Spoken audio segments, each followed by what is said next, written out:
Scott, and yes, I am Patsy Wharton, and I'm managing editor with Blackstaff Press, and it's great to see you. That's a bit better. I've got a good loud Glasgow voice, so I don't need it. Yeah, great to have you all here this evening. Thanks for coming along. An event to mark the publication of Norman Windrum's 100 years of the Ulster Grand Prix, and no better place to talk about history and books and all that they can do for us than here in the Linen Hall Library. I'm always pleased to be here and delighted to have this event as part of their programme of events, so a very big thank you to Scott and all the staff here. As many of you may know, this is Norman's second book with Blackstaff, and that's a phrase I have used many times before in relation to Blackstaff authors who go on to do second or third or fourth books with us. What's special about Norman's book is that his last book with Blackstaff was 43 years ago. I don't often say that.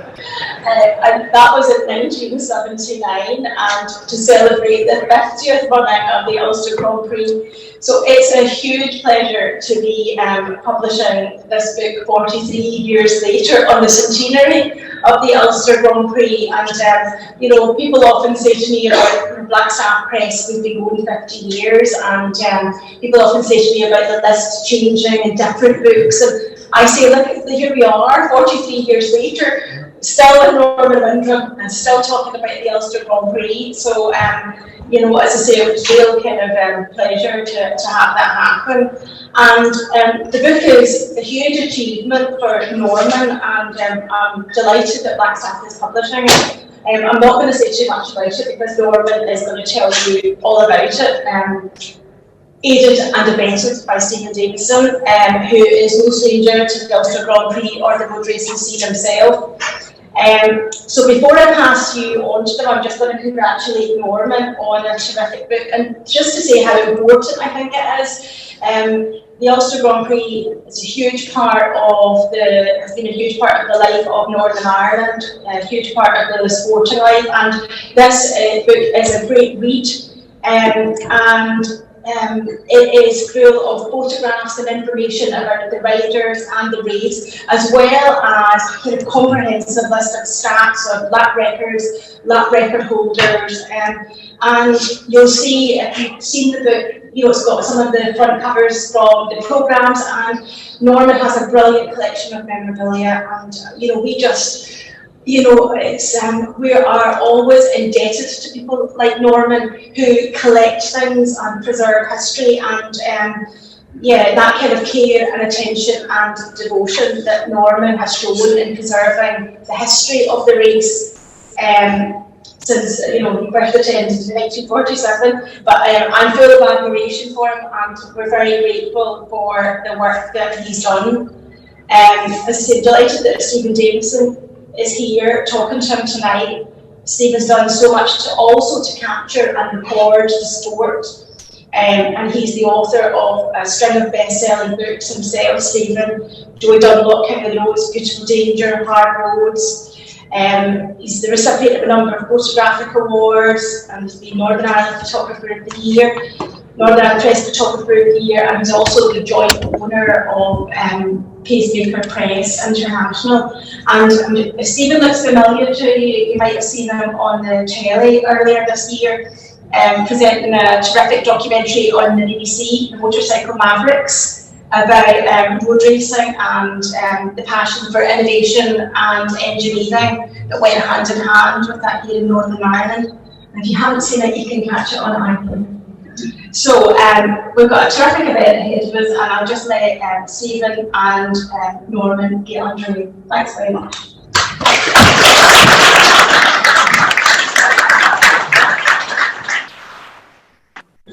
Thank you all very much for coming. It's great to see so many folk here, see so many folk interested in the Ulster Grand Prix as well. But yeah, the secret across town tonight, they're showing it's the premiere of the new film about the Northwest 200, and I'm the press officer for the Northwest 200, and I'm on with Eric. Maybe I'm the ex-press officer. this is more important. And it is very important to be here for me in particular, because this is a great privilege to be sitting here beside Norman and talking about this book, Ulster Grand Prix, because as Patsy says, it is really important that people collect and document what happens or it gets forgotten. But it's also very important to people like me who write about the sport. And I've worked as a journalist. When I need to know something about the Ulster Grand Prix, these are books that I turn to, because you can be sure that the information is correct, which is not always the case in Wikipedia.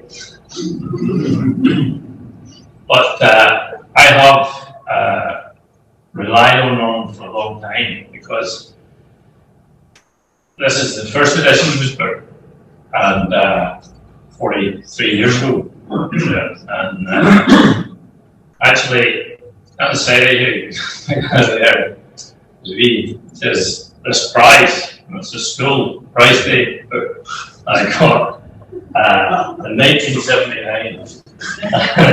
You're supposed to get books about algebra or I got Norman's book and Ulster Grand Prix, and I have it's been very valuable to me ever since. The lucky one. Thanks very much for that, Norman. You kept me right.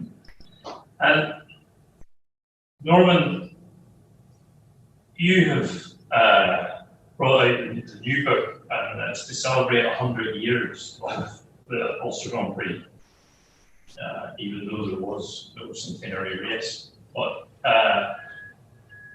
if there had been a race, that would have been up and brought, but that wasn't the Ulster Grand Prix's first home, and that's not where you first watched Ulster Grand Prix, is it? No, it's not. The first time I saw the Ulster Grand Prix was when I was a boy of 10 in 1947.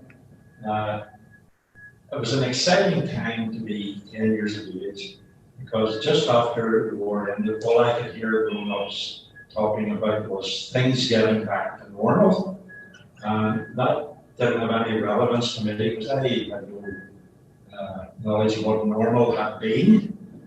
But in the summer of 1947, I heard a lot of people talking about this motorbike race was going to be held.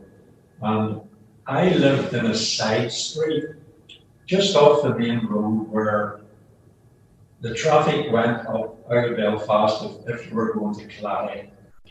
And I heard this name being bandied about all the time, and it was Artie Bell. And I didn't have a clue who Artie Bell was, but I gathered it was somebody that people looked up to. And I tormented my uncle to take me to the race on the Saturday, because on the Wednesday and the Thursday before the race, I went round to the main road, because all the racers, as we called them in those days, actually rode their bikes to the circuit for practice and racing. It was only the works riders and maybe one or two very wealthy privateers had vans or trailers. And it was watching these bikes going up the main road. Okay, they're only doing 25, 30 miles an hour, but the sound, what was that smell? I thought I'd never smelled anything like this before, the Castellar. And I was mesmerised by it, and I tormented an uncle who lived down the street from me to take me to the race on a Saturday. And that was quite an effort, because he actually was walking to the circuit from the tram terminus at Ligonier. I don't know if you know what Woodfell is like, but it's a long, never-ending steep climb for quite a distance. In fact, when you get to the top, where the road flattens out, if you look to your left, you don't really have to gain much more altitude when you're at the top of this mountain. And that isn't even halfway to Clary. But the day was made for me, because when we got there, the only question I had in my mind was, what number's Artie Bell? Number 5. And he won that day, and the noise and the whole experience of watching that race, I was tired when I got home, but I knew there and then that night, this is me. Motorbikes is me. That was the start of it. That was the start of it, yeah. It's funny, people talk about it being a simpler time, but in a way, it was more complicated because getting to somewhere was harder. You just didn't go out, jump in the car and go.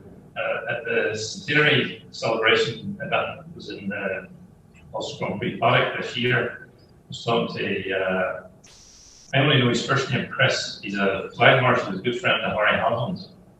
Oh, Chris McLaughlin? Yeah. And Chris, you never see one without the other. Chris and Harry, they're always there. He's still flag marshal. He was telling me that he went to see the Ulster Grand Prix at Clary, but he lives in Dublin. And he was 15, and he'd been at a cross-track meeting, and he heard two people talking about the Ulster Grand Prix. And he thought, how did I see that? And he told his mother he was going someplace else, and he got the train to Belfast and walked to the Clary course to see it. And the next year he came, he was about salary, he brought a push bike and sailed from Belfast up to Clary.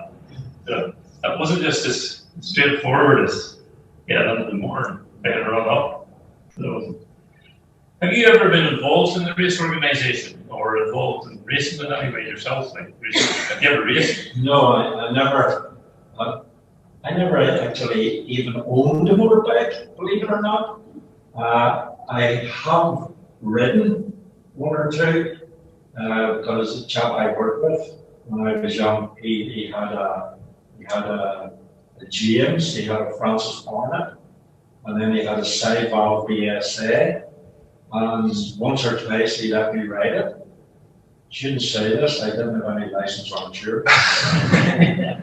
But my father would not have allowed me to buy a motorbike because I had not many accidents on a push bike that I don't think I'd be sitting here today if I could be allowed by.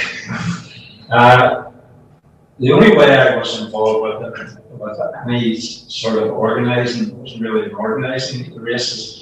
In the 70s, around about the time I wrote my first book, I got involved with the supporters club, and I was elected on the committee, and then I served as press secretary for a few years, and then vice chairman, and ended up I did chairman of the supporters club for 10 years.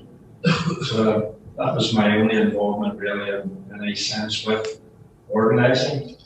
It was a pretty big involvement, and it's a very vital part of raising money. It seems to be one of the problems that there's always been with the Ulster Grand Prix is finding enough money to run the race. To produce a book like this, and these are over two very different periods, you'd say, so you have to have a whole lot more to make the second book. You must have an awful lot of archive material, a lot of records, and you must have, sort of conscientiously went about gathering this stuff up and filing it properly. I have a whole lot of records somewhere, but God only knows where. And then a hard drive breaks and you have nothing. But you must have you hard copies of this? Yeah, I have reports of every Ulster Grand Prix through the old magazines that there was, Motorcycle and Motorcycling, right from the beginning actually, right from 1922. From my first book was published, I wondered about the possibility at some time of doing an update. So from 1979, I kept newspaper cuttings and reports, even in between the races, if anything happened, even in the winter time, which was in connection with the Ulster Grand Prix, and I still have them in the roof space. So yeah, I would be a hoarder of things like that. And was this always with a mind to produce some kind of history at some point? Yeah, but I had a big problem actually. People will obviously notice a tremendous difference between the two books. because the first book was actually the history of the races. It was a description of what happened both at Clary and abroad up until 1978. And from then I used to receive phone calls, or people used to stop me right through the 80s, and they used to say, when are you doing an update of your book? But the more I thought about it, the more I thought it's impossible for this reason. In the early days, each year, there were 3 races at the Ulster, mostly 500cc, 350cc, and 250cc races. Do you know how many races there were in 2019? 11. So to continue writing the book in the same vein as the first one would have so totally disjointed, and indeed I think it would have been really boring narrative to squeeze 11 races into each season. So I just gave up the idea, and I never actually thought that I would be writing another book until COVID actually struck, and somebody said to me, "Are you doing one for the centenary?" And I thought, I don't know. But I thought about it. The only way to do it is to write it completely differently. Instead of doing the history of the races, I decided to do the history of the event itself, the history of the race, how it started, how it grew, the problems it faced for just even maintaining its existence over the years, all the things that happened which were of interest. And I thought, that's the only way you could write the history of the Ulster. Now, you couldn't write the history of the races, it would be too boring, there's so many. Well, let's look a wee bit at the history. I think the Ulster Grand Prix started in 1922, which was kind of that was the beginning of Northern Ireland, the state of Northern Ireland as well. And those two things were not unconnected. In that way, there was a kind of a relationship between the two things. Yeah. The man who's given the most credit for the Ulster Grand Prix being in existence was Harry Davison, who was involved with the Northern Ireland motor trade. And whenever Northern Ireland became Northern Ireland, attempts were made to attract tourists and to get things normalized, because it was a pretty hectic time politically. You know, things were happening. It wasn't a very nice time to live in. And he enlisted the help of a man called Thomas Moles, who was influential in the government. And they were able to pass legislation so that road racing events could take place on public roads. Because up until then, the only place that was allowed was in the Isle of Man since 1907. So he was, everybody gives him the credit, really, for the first Ulster Grand Prix taking place. Mm-hmm. And he had those connections with government. I actually referred to that motorcycle Mavericks programme. One of the things we did, we met a historian and went to the Public Records Office and pulled out the original papers, and the letters were there from Ferguson to Sir James Craig, the Prime Minister of Northern Ireland. It was really interesting actually, because we had all these names were being bandied about, and there were Field Marshal this and Sir that, and, you know, Lord whatever. This was all been done at a very high level. And clearly, Ferguson, who was very well connected himself, he had kind of got all these people gathered together to keep the thing moving in the right direction. He was the man behind the driving force behind the whole thing. It's interesting actually that the first Ulster Grand Prix was supposed to be a joint event with cars and motorcycles, because Ferguson actually got contact with the car people, clubs in Northern Ireland at the time, and they both agreed to have a joint event in June 1922. And then the idea was shelved because they found out that the date that was selected for the event coincided with, you wouldn't believe this, a regatta. And they thought, well, that's not a good idea face that competition. So they decided to leave it later on in the year. And then the car people, they pulled out, decided not to proceed. They were worried about the financial implications of it, so they pulled out. And that actually made it more difficult for the Ulster Motorcycle Club, because they were starting with the financial burden of the event themselves. But it wasn't actually held until the month of October, 1922. That was a strange kind of time to hold over about this. Yeah, but I think the idea behind it was to give the people some sort of something to look forward to in the dark days that they were living through. Yeah, and at that time, motorbikes were still kind of in their infancy as a mode of transport. And you were trying to prove that it was reliable enough, it was fast enough, that it would be better than a horse. You're trying to get the thing, you're trying to put the technology out there that this was a good direction to go in. And part of any race, it wasn't just about speed, it was about reliability and distance covered. And so they picked a course that kind of put that to the test, didn't they, at the start?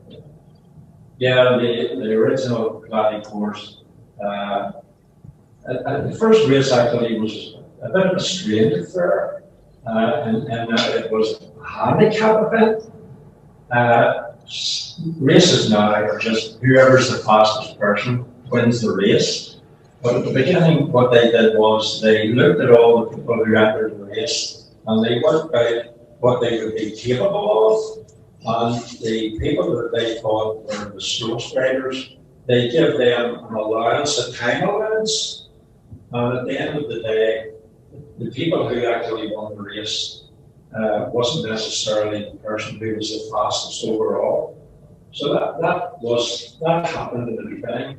And then after a couple of years or so, it didn't really catch on. People didn't really warm to that idea. So then they started really having separate classes, and they were all scratch events.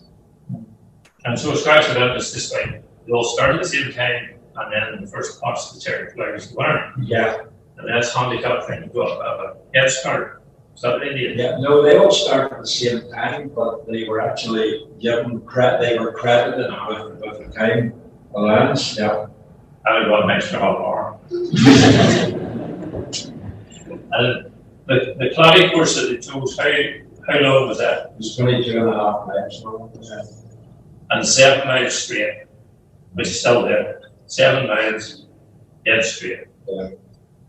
Largely uphill sort of going. So, yeah, strangely enough, that's really the only place. Maybe there's slight differences in it, but that's the really only place now that you can really say is still the same as the Claddagh, as it was in Claddagh days. Yeah.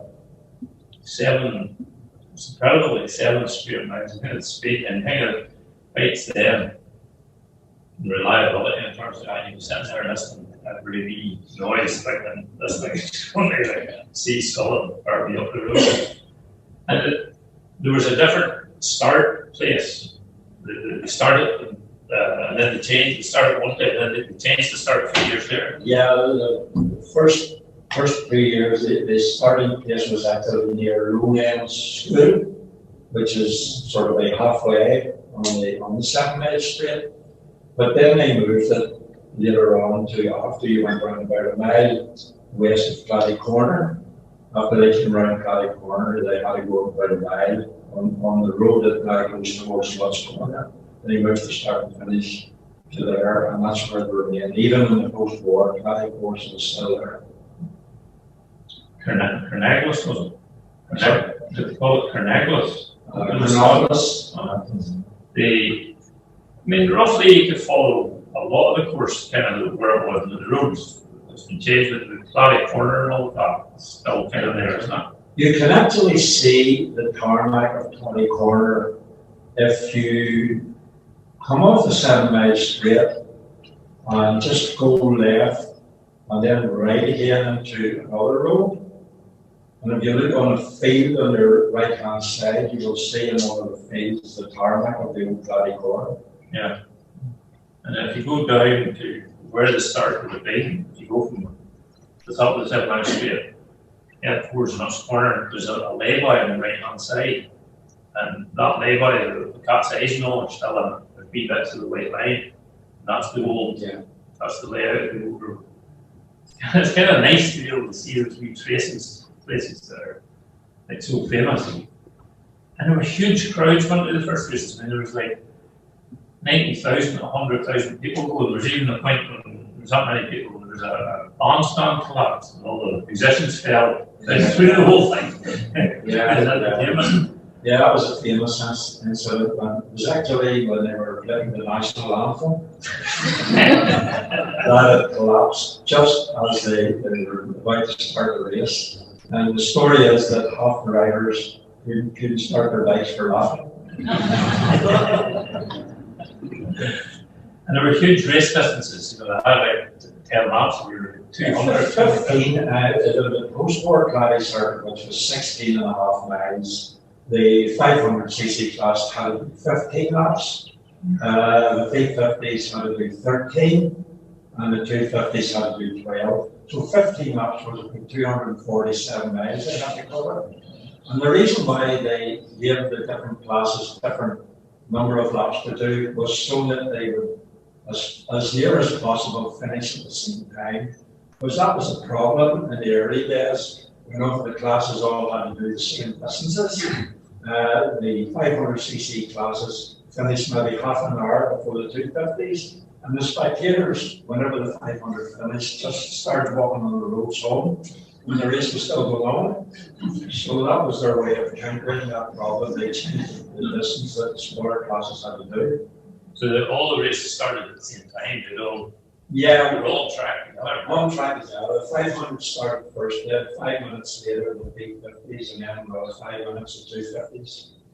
They're pretty chaotic when you're trying to mark out the program. Who's leading Well, strangely enough, it wasn't, because the speeds weren't as fierce as they are now. And the number plates they had in those days, you could actually read them. I read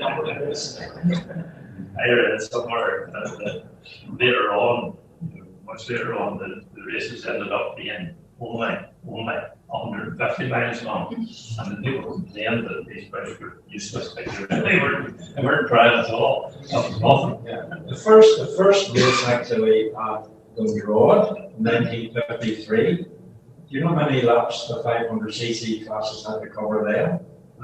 30 laps. Of 7.5 miles long. Nowadays, they what 7 or 8. That's all it would be. But even then, and it kind of has swirled around ever since, around the race, around Ulster Grand Prix, even though it switched circuits, it was vying to be the world's fastest race as well, wasn't it? It got that accolade at a certain point. Yeah, there was a sort of a competition in pre-war years, pre-Second World War years between it and the Dutch. And they would have held it, you know, Ulster was the fastest road race in the world some years and lost the title some other years, but they were always, you know, it always was very near the fastest road race in the world. Currently Still is, yeah. There's some great names, we know that there's so many great riders in that time, the stories, but I think a couple of people stand out, like Graham Walker, because he was Murray Walker's father, yeah. Stanley Woods, Jimmy Guthrie, Walter Rusk, who set the first 100-mile-an-hour lap. But there were no sidecars. No, there were never any sidecar races on either of the Clary circuits. Sidecars didn't come on the scene until Dundroad. And the circuit up to when did the circuit change from the longer Clary circuit to the shorter one? That was caused by what happened during the war. There was an extension of a runway at Aldergrove, which meant that part of the road from Nuts Corner to Thorn Cottage couldn't be used anymore. So after the war was over, they had a lot of talks with residents in the area, and they came up with a new circuit that could be used bypassing. When you got to Nuts Corner, you went then to Tully Corner, and then to Rectory Corner at Muckamore. So they cut out part of the circuit. There was a lot of complaints about that because a lot of people reckoned that was the most interesting part of the circuit. There was nothing to see on the 7 Mile Street in one sense. You didn't see any, you couldn't gauge people's skill, for instance, cornering skill and things like that. So people were really annoyed that they had lost that part of the circuit, and a lot of people said they would never ever be able to see it again. But it's like everything else, right? People adjust to different situations and it goes on. And it was how much shorter? That was 16 and a half. 16. Because we did an average program. We went to the draw and we tried to retrace the roads that we made up the Valley Circuit. And it was a Sunday morning, and you go way over through Nuts Corner, you go way over next Crumlin, and then come back, and you come to the boundary fence of RAF Aldergrove, and we were following there. So I was in the next thing, security came on the other side of the fence and asked us what we were doing. I'm trying to get somebody inside, because the road inside, the part of the road inside is still the original circuit. I would love to travel that bit of road.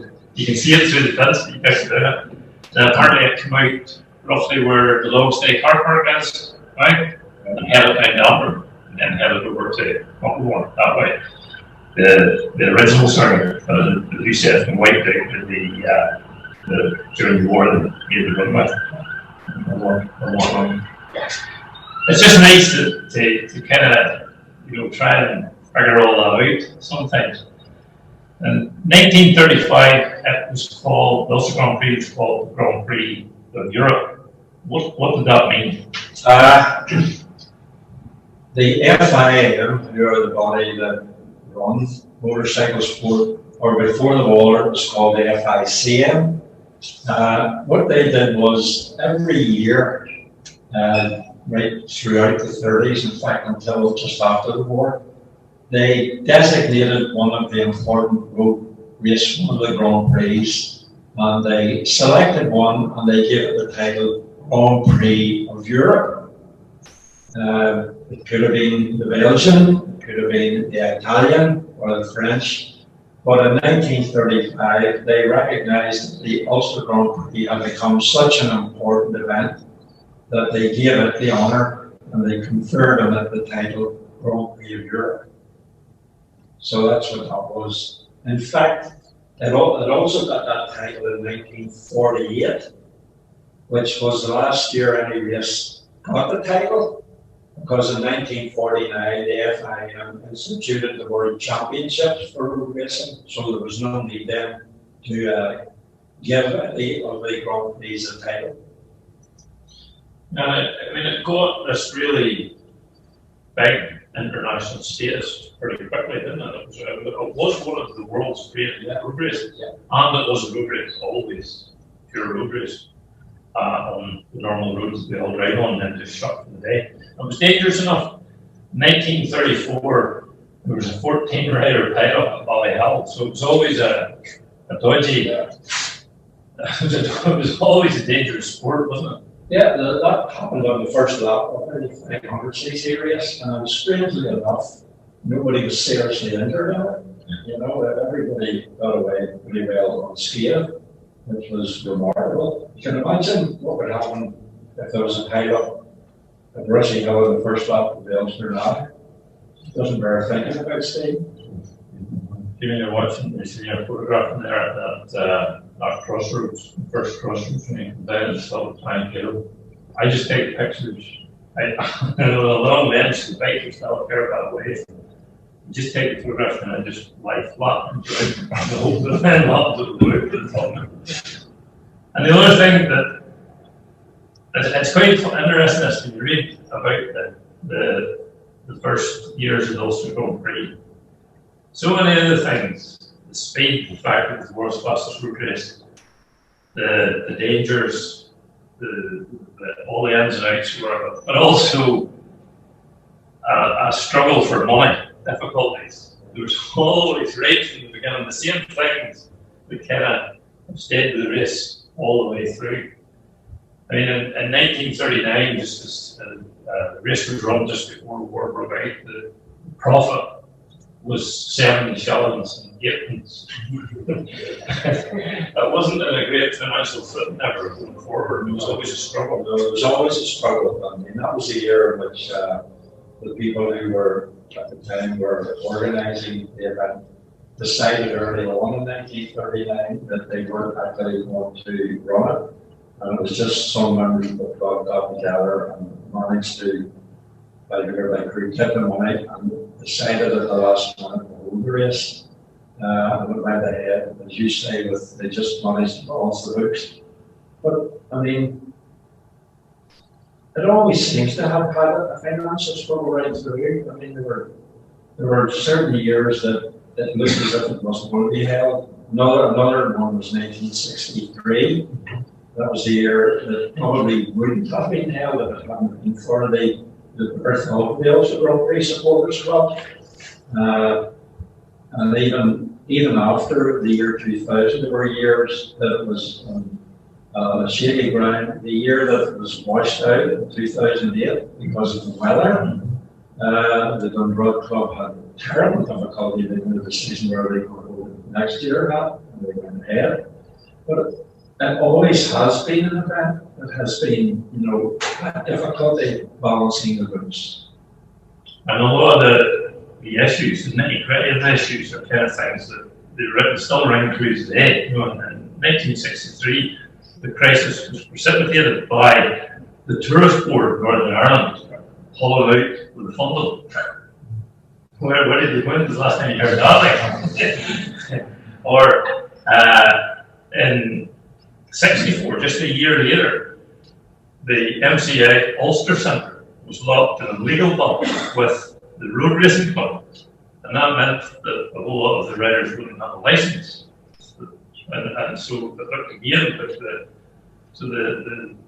ins and outs of the government body weren't helping the case either, were they? Yeah. And these things are still going on. This is still the same crack that you have today. Look, in the Northwest on Monday night, Causeway Coast Events Council will decide on Monday night where they're getting this money to run the Northwest this year. This is the same amount of crack is still going on the whole time.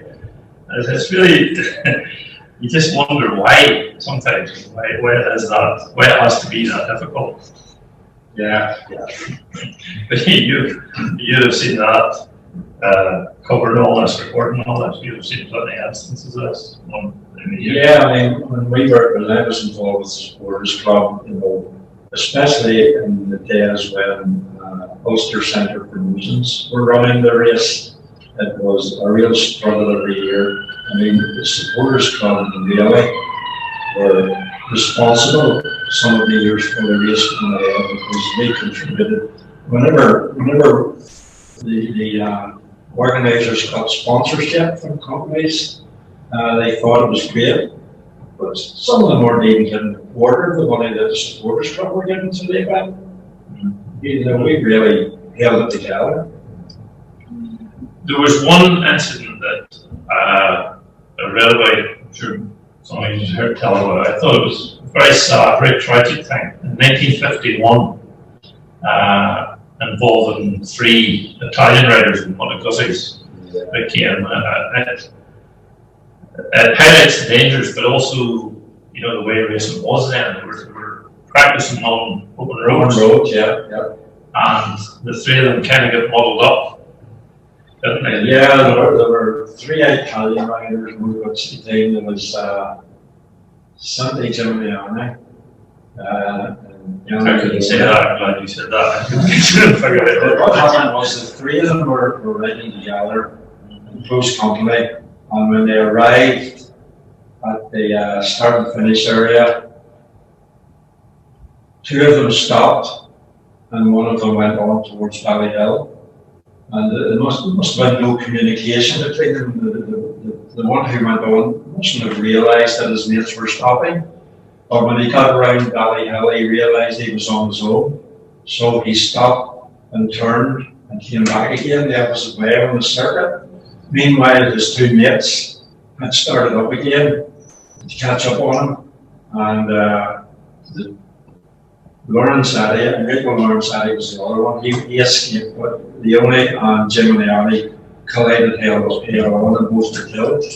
Others were killed. Yeah. The foggy morning as well. So, I can't actually remember anything, but because I think I read that something. It was just the whole thing was we were practicing on open roads, which was the standard thing. I mean, the TT did practice for years, and that's why I think around Cullen is called Burton's Bend. There was a lorry, and he was killed on the road. there was a lorry, a fish lorry delivering. Crashed into early morning. Changed times as far as that's concerned. And then the last race at Clally was in 1952, and for 53 they moved to Dundrod. They'd already been racing. Motorbikes and cars had already raced at Dundrod. Yeah. The Belfast and District Grand Prix every year ran the corridor race, decided after the war, River Dundrod was actually built as a circuit, the roads were tarmac, suitable for racing. They decided to hold their race at Dundrod. It was called the Dundrod 100.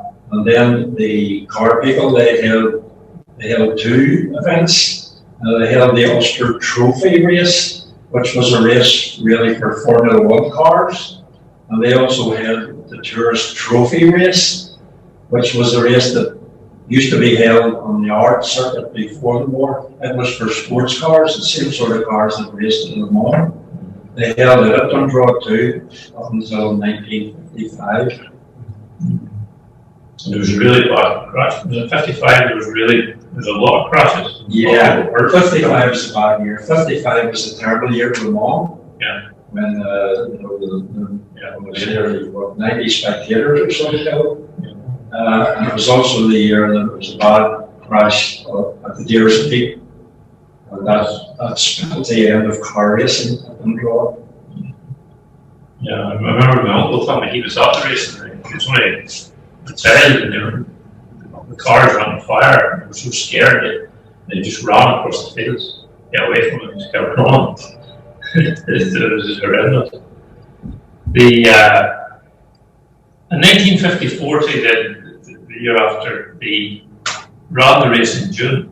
Yeah. It was a total disaster. It was, the thing behind that was, because the TT was held in June, some of the people who came to the Ulster, some of the works teams, especially Italian, could see Solera, they put a bit of pressure on the Ulster organisers to move the race to June, because it would mean they would have to only come from the continent once instead of coming in June and then going back to the continent and then coming in August again.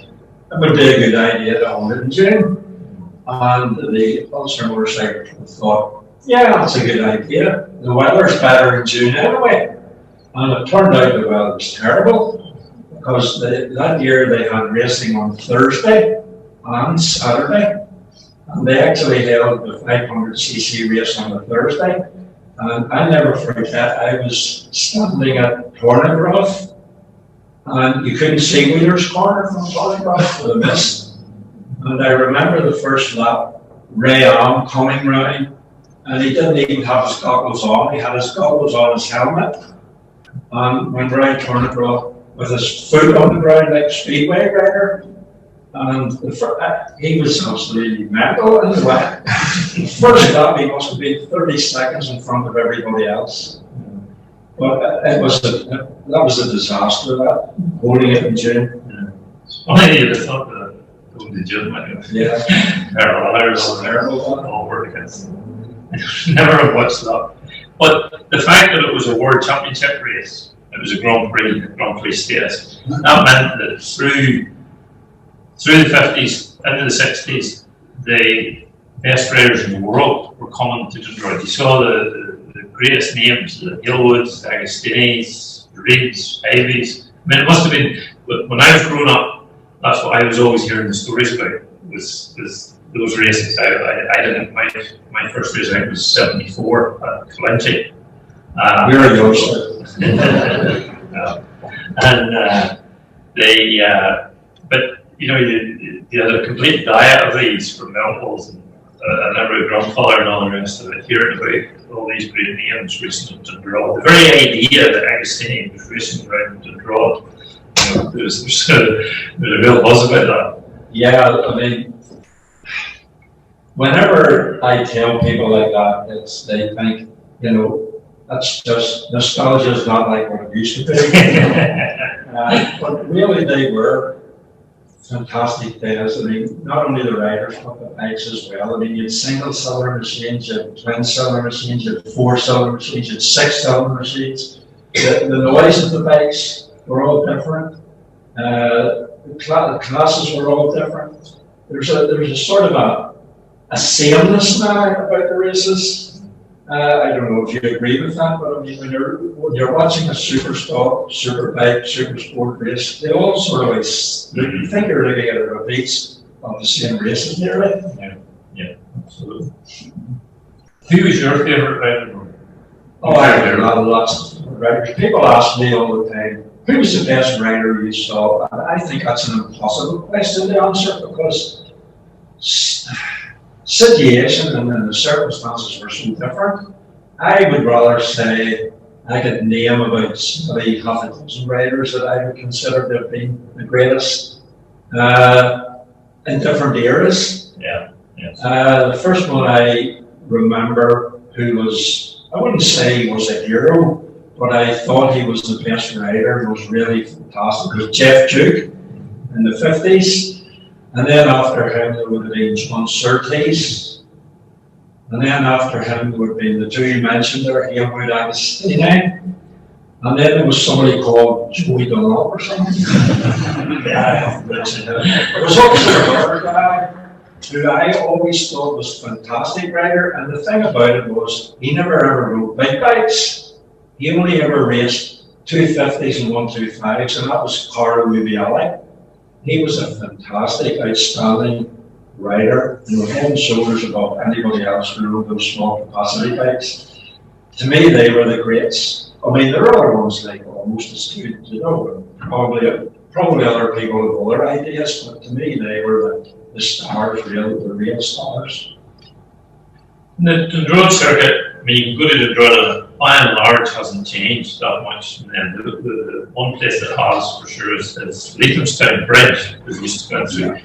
Just for my information, when did that change? When did they take that out of the track? That was 1965. They also changed the Hairpin that year. They used to have to come right down to the Hairpin. And some of the riders, I remember Hugh Anderson on the little Suzuki, because of the power band on his 125, his revs dropped so much that he actually had to paddle his machine around the Hairpin. So they cut that out and they used the little link road, you know, to give the machines a little more. They didn't have to slow down quite as much to get around the Hairpin. So that was the same year as the change in the circuit at Leithamstown. That, to all intents and purposes, as the same. Yep. Today as it was then. I took 2018, I think it was 2018. I took Peter Hickman and Dean Harrison into Leithamstown Bridge, into the old bridge, and showed them where the race more, I think. And they were all up for giving a go, like, it's funny to head up again. I didn't think it was so bad at all. I actually couldn't believe how high it was. If you didn't have the bridge, you had a big day back over the. It was fun watching the cars going over there. Yeah. Not much room. Of course, in 1965, we had a very famous local runner, and he appeared in motorcycle mavericks as well, Dick Creeth, or Dick Crest, depending on what part of the land you're from. He won at Dundroyd, and he won it in the Northwest as well. It was a famous win, as always, the Flying Farmer. Yeah, yeah. He rode Joe Ryan's Norton, which has the terrible distinction of being looking an awful like it was never immaculate. But it was some like. Yeah. Yeah. He's got it, he keeps it in the porch of the farmhouse. He's outside St. Bushmills. And when we went up to do the interview, we wheeled it out into the yard. I don't know if it starts or not, but it looks exactly the same as it looked back in the day, I think. Yes, to be honest about it, he was very honest about it. He said that if he's a very modest man. He said that if Agostini or Gilwood of them had been there, he wouldn't have won. They didn't have to come because they only had so many rounds. Yeah, there was only so many rounds counted towards the World Championship. You were allowed to drop a couple of races. It was interesting though that a lot of people wouldn't bring that up, just couldn't say. But in 71, another famous one, and kind of the last home one, Ray McCulloch won in the 250 race. Yeah, that was a highlight year for the Ulster, really. That was some race because there were some really top class riders. In that race, there was like Phil Reid, Peter Brawlin, Jarno Saarinen, and McCulloch showed them how to lap and draw.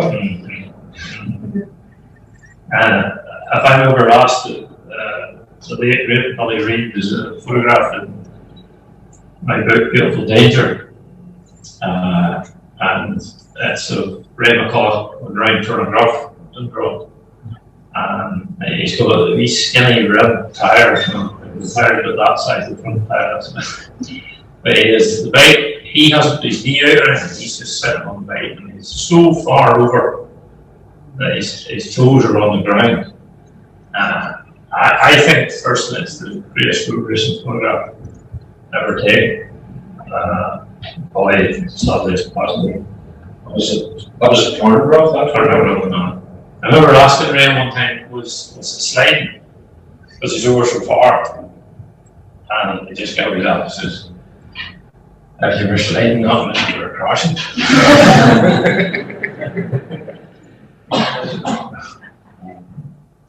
And he's another local hero.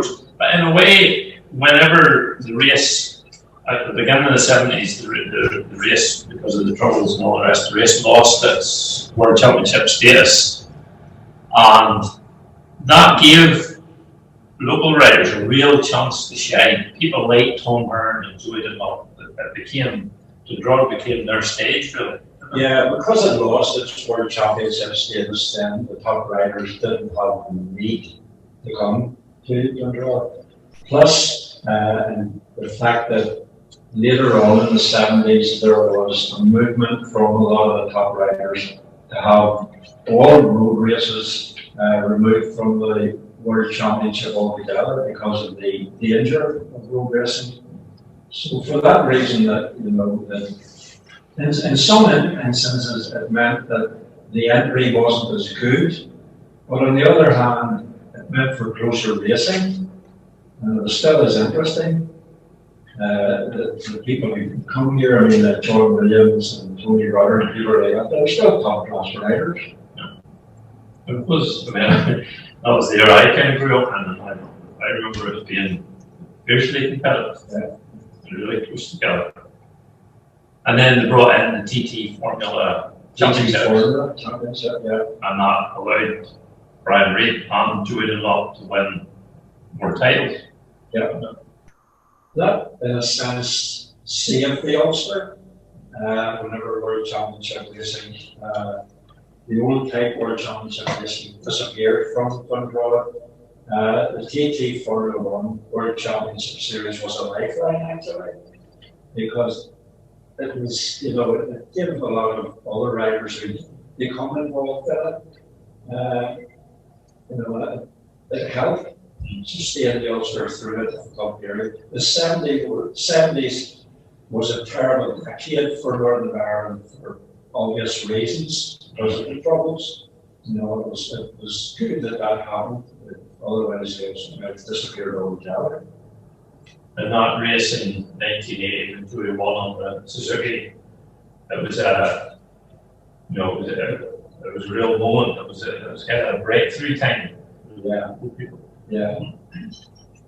I remember we used to watch at just as a coming into Portland, there's a field with pylons on it, and you can you're standing at the top of the hedge and you put your hand out and you just come right underneath your head. And the thing about it is, you're up about 10 foot in the air.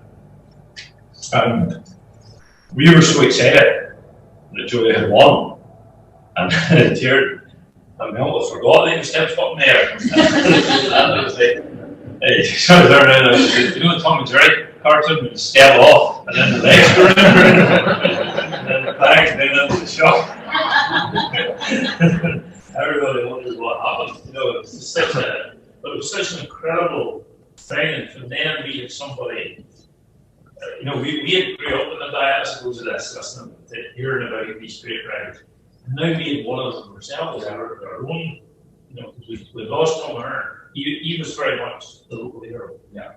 He lost his life in the northwest. Joey kind of stepped into that limelight and then for the next decade. Yeah.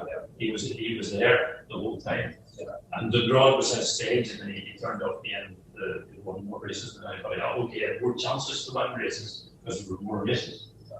But he was the star of the place for us. He wasn't like that. Yeah. I wasn't sure where you were from or not there for a while. Oh, yeah. I only spoke to Joey once in my life. And that was, there's one of the photographs on the screen there where you see him and Brian Reid well dressed. They had a function for them because the two of them were world championships. That particular year, Joey was TT Formula 1 world champion, Brian Reid was TT Formula 2. And there was a photograph of them in the newspaper, which I purchased. And I set out to get them autographed. You can see it on the screen there, the two of them autographed. Brian Reid was easy to get his autograph. Brian's a sort of easy one chap. But I wondered how I would get Joey's autograph. And I took it with me to Mid-Auckland one year, Mid-Auckland 150, and went into the paddock before the race was held. And I spotted Joey walking across the field on his own. And I thought, wow, this is a good chance here because he's not working at the bike, he's not talking to people. And I ran to him and asked him, excuse me, could you sign this for me? And he said, Martin here a minute. Into the marquee where he was going to sign on or something. And the man on security duty, the marquee, put his hand out and said, no, you can't come in here. And Joey went, he's with me. And he signed it for me. That was the only time. He was a difficult man to get. In fact, I don't like one-year riders before races anyway because they're always very much focused. And, I don't think it's right they're coaching at that time, But that was the only time I ever spoke to him. But he was a one-off. I'll never be able to like him. You don't warn me for I never get autographs.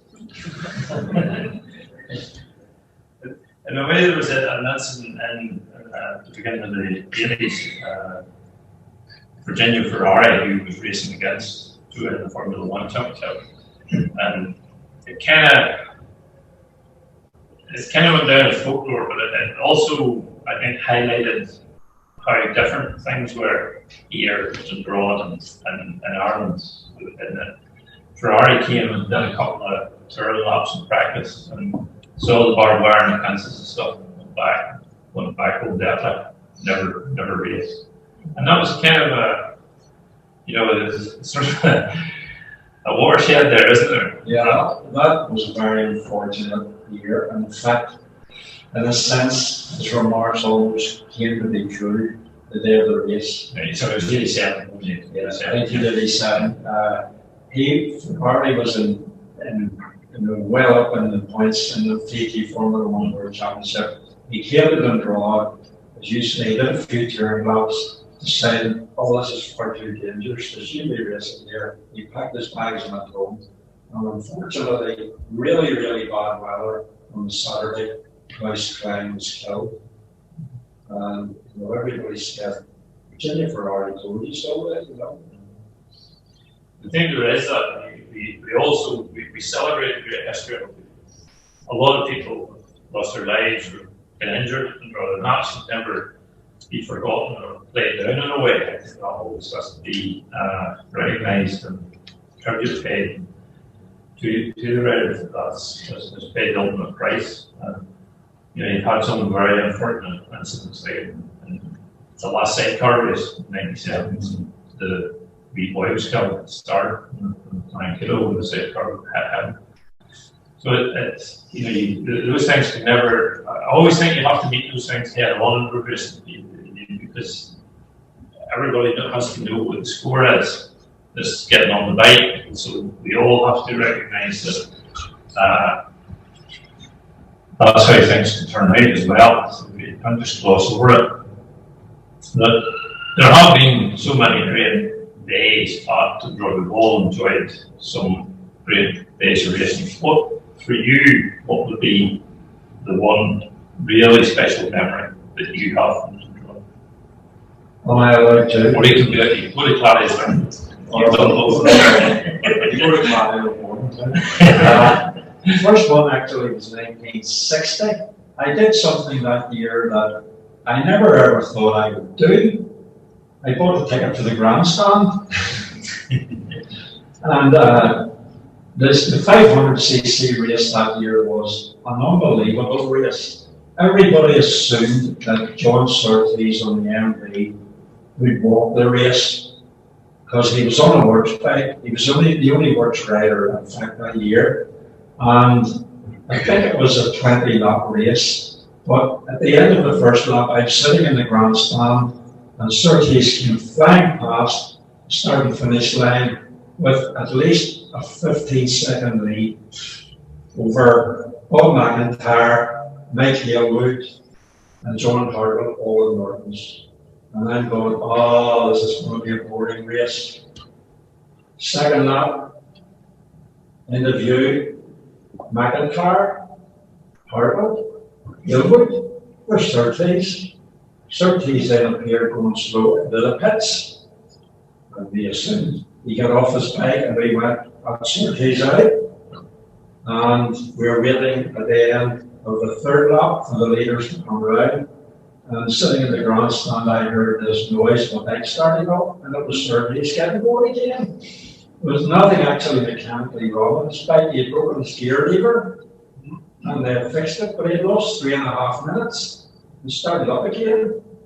And during the race, I thought, well, this is good because it's more exciting now, because it's a three-way fight for the win, whereas beforehand it was a foregone conclusion. But Surtees started to come through the field, picked off all the tail enders lap by lap. He was getting up the field. And then, after about 12 laps, 13 laps of the race, McIntyre and Halewood both came into the pits together, took off their helmets, bikes wheeled away, retired, left Hartwell and Norton on his own. And Surtees ended up just a few seconds behind Hartwell, finished second. And it was touch and go actually, whether or not he was going to win it. That was an unbelievable race. The other one is one you probably remember, 1999, the second Superbike race, Joy. That year, David Jeffries had arrived on the scene, the new kid on the block. Joy was at the end of his career. Jeffries had won 3 races at the Northwest. He had won 3 races at the TT, and everybody was expecting the same at Dundrowan. And he started off, he won the first Superbike race from his TT in Buffus, and Joy in behind him. And everybody thought the second race was going to be the same. And it looked like that. Only I noticed the second race, Joy was with them this time. He wasn't, 50 yards behind or 100 yards, he was with them. And then he picked off Buffus, come up 2 or 3 laps from the end, and then he got into the lead just before the start of the last lap. If you ever have access to a DVD of that, it's worth watching, because I was spectating that year at Jordan's Cross, and every place around that circuit on the last lap, Jeffries tried to take Joey, with lines round corners that are unbelievable, and he couldn't manage it. And I remember at Jordan's Cross, seeing Joey come out of the windmill, and I thought Joey was on his own, because all I saw was a yellow helmet. I didn't realise Jeffries was so close that you couldn't see Jeffries. But as I came up the hill, he pulled out, and as they came out of my view up towards Wheelers, I couldn't have told you who was leading. The two of them were side by side going around it. And I couldn't hear the loudspeaker announcement because other bikes were passing. But everybody at Jordan's Cross, about a minute later, let out this big roar, and I knew who had won. And that was some race style. The top 7 might be a race there as well. That, unfortunately, was Joey's last win at Windrum. It was, and his last lap, let me say this, his last lap was his fastest ever lap for Ridge and Draw. And when he went to the TT, the following year, the last lap that he rode in the TT in the senior race was the fastest lap they ever raced around the on. And so people say he should have quit, but he was a top of his gear, going faster than ever gone in his life before, so why would he quit? And to be fair though, as well about it, it has to be said that I have a photograph of David Jeffries on his first lap. That was actually David Jeffries' debut in '99 at Dundrum. And his very first lap of practice, he went out in slick tires, B&M, Yamaha, and it started to rain. And he's coming around turn the grove with his orange newcomer up on wrapped around his neck, it's going around his neck. He's a clear visor on, he's upright, you can see he's like, going around like this. You see his eyes, by the time he left Dundrum, that was his first ever lap. By the time he left it as the outright lap record. And they'd never seen the place before. So, plus he did have a hand injury, he hurt his hand and BSB crash. Not making any excuses for him, just saying. But before we throw it open for a few questions, I would say, I would agree that was the greatest race, but I think that the greatest performance was in 2019, the last one, when we had he started 7 races, Peter Hickman, won the whole 7. He broke the outright lap record, he broke the world lap record. It was just a complete and total domination, and it wasn't as if he was finishing 30 seconds in front, which the race would be Johnson and Johnson had a good run for it. Nearly touching each other, everybody wanted to defeat him. It was just, it was really sad about it. Really sad. There's nobody there to see it. Nobody came. Thursday? No, on the Saturday there was nobody there. Nobody was there. I go around Saturday morning, I don't live very far from the road, and I drove around on Saturday morning, and that's for a quiz and tell us. I was the president for that year.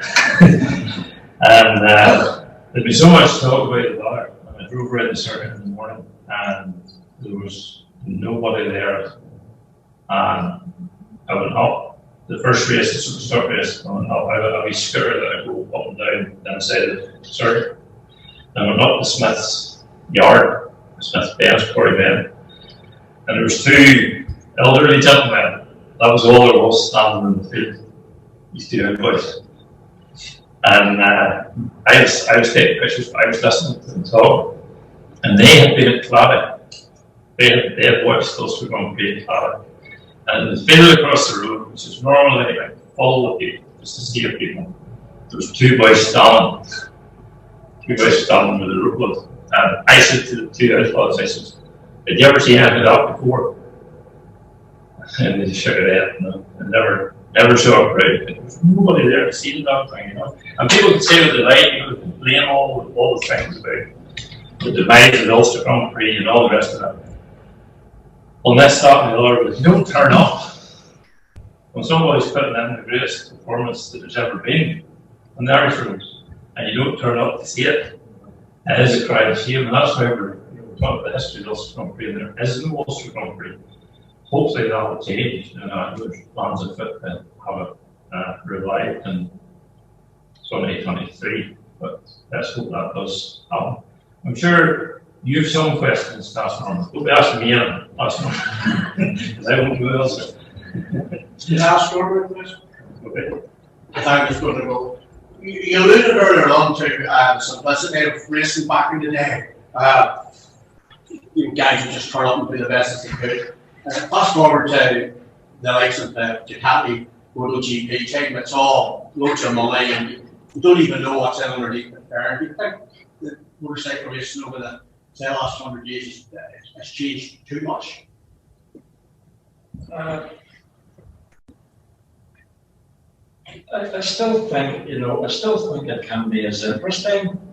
I think road racing really, I don't like to be pessimistic, but I mean, there are lots of signs that, I hate to say this, that road racing could possibly be facing its demise. With the green emphasis now in the world and things being phased out, I mean, internal combustion engine could be on the way out altogether. In another, I don't know, many years. I don't think it's anything to do with the bikes. I think the problem is that fewer people are prepared actually to race on roads. A lot of the guys now would be more happy about going to short circuits, where it's still dangerous.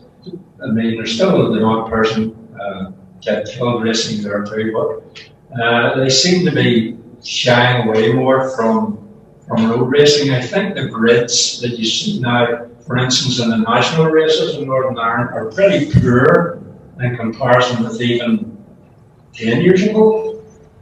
Would you agree with that? I don't think it's the bikes. I think it's people who are prepared to race is the problem.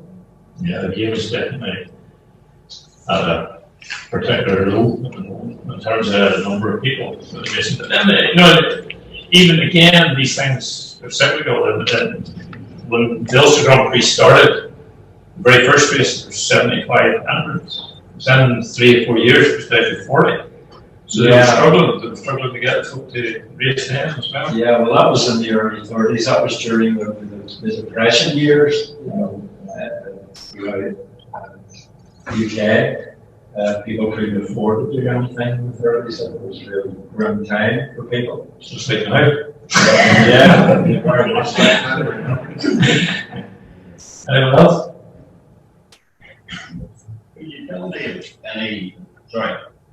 Could you tell me of any involvement of Will McCrone in the Ulster? Will McCrone from the guys in Clifton Street. I don't know, sorry. Right. McCrum or McCall? McCrone, C-O-U-M. No, I don't know. He was a trial car leader across in Belfast. He's a trial car dealer. Yeah. I don't know. I don't know. Sorry. Let's write names. Ralph Brands. Ralph Brands? Yeah. Yeah, Ralph is good. Yeah. His sister's right here. World champion. Yeah. This is his sister here. So Sorry?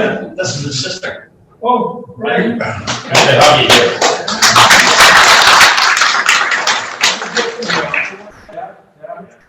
A little bit hesitant. My recollection of it it's not really a question. I'm talking about quarter-rounds. There's 2 incidents in quarter-round that I never forget. One was when I arrived to practice. The first quarter-round was Mike Hewwood. I never saw the like of it ever since. I don't think he even stood up for it. He used every inch of the road, from outside to inside and back again. And the other was had the pleasure of driving along the frontier Russia. You know what that is. Randy Mangola. Took Randy around to draw a circuit. Couldn't believe it. And put it on was where he said, "Stop the car, 2 seconds." And he listened, he got out and walked back to the corner. I thought, I can't believe your distance. I can tell you a funny story about Mike Hailwood. I collect autographs. Yeah. And the first book that I had published, I started to collect autographs in it of people who had won races at the Ulster Grand Prix. And Mike Hailwood, when he retired, went into business with Rod Gould, who used to write Work Yamahas. And they had a business where they sold, leathers, helmets, and motorcycle accessories. And they took a stall at the motorcycle show in the King's Hall in Belfast. And this was only a few months before Hailwood was killed in that terrible accident, when he and his daughter were killed when a lorry killed him on one of the bypasses in England. And I brought my book along with me because I was involved in the supporters club at the time. And we had a stall in the King's Hall. So I brought my book to get Mike's autograph. But the number of people who were around him that night, all night long, I felt there's no way I'm going to get his autograph. But what I will do is I wait until everybody was out, because the stall holders were allowed to stay in the King's Hall afterwards and the hall had cleared. I'd go over to Mike then and I'd ask him for his autograph. So I went over to him and I said to him, "Excuse me, Mike, this is a book I've written on the history of the Ulster Grand Prix. I collect autographs in it of anybody who has won it. Could you sign it for me?" And with a twinkle in his eye, he said, "Do you want me to sign it 7 times?" And I said, "No, once will do." So he signed it for me, and as he was signing it, Rod Gould came from behind him and took the pen off him, and I went, "No, I don't want your autograph, you never will do." And Mike roared his leg off, so You're brave, man. Anyone else? Right. Thanks very much. Sorry. It's okay. Paul Robinson, Ulster Grand Prix. You mentioned struggling to become cause of the Ulster Grand Prix. That's a common problem for all road races, and the car races, with the RGT and the Tourist Trophy International Ulster Race, frequently made losses. One of the reasons was, well, there were 2 main reasons. One was the amount of starting money they had to pay to get the big names over. And the second was, an awful lot of people went to watch it and didn't pay. Would that be similar for the motorbike race? Very much so. Yeah, so, I mean, I used to know people who used to park their car a mile away, climb over hedges, walk across fields to avoid paying. Yeah, that is true. People are like that. The thing was that in the early days it was a free show, and people complain now. I mean, a man complained to me, about 2016 or 2017. £25 to come and watch us, you can pay now. If you go to a game in the SSC area, you pay 4 times that. For maybe an hour and a half.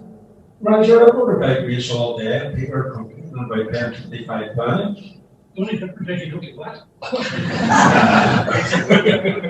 There's a wild fear in Ireland of rain. Quite hard to work on it. But the thing that I think, the interesting thing about Ulster Grand Prix is that sort of makes life difficult for all the other road races is that the Ulster Grand Prix is one of the road races that can levy admission charge. Now, if they can't make it work, that's the problem with it.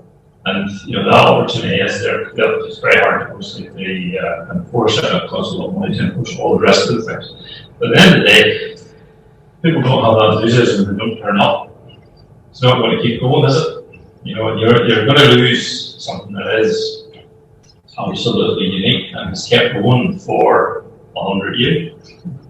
And sometimes I question the wisdom actually sometimes of having live streaming of races, because I think unless you're a die-hard supporter who's quite prepared to sit in the hedge and get soaked, if you hear the weather forecast will be bad on Saturday, I can sit on the computer and watch it, and you don't turn up and the club don't have any money for that. No. Good question. I'm just going to wrap up now. Just say a big thank you to Norman and to Stephen and to all of you. And I hope you've enjoyed the discussion. Norman's book is available at the back, and we'd be very happy to sign copies and say thanks so much for coming along. All right, thank you very much.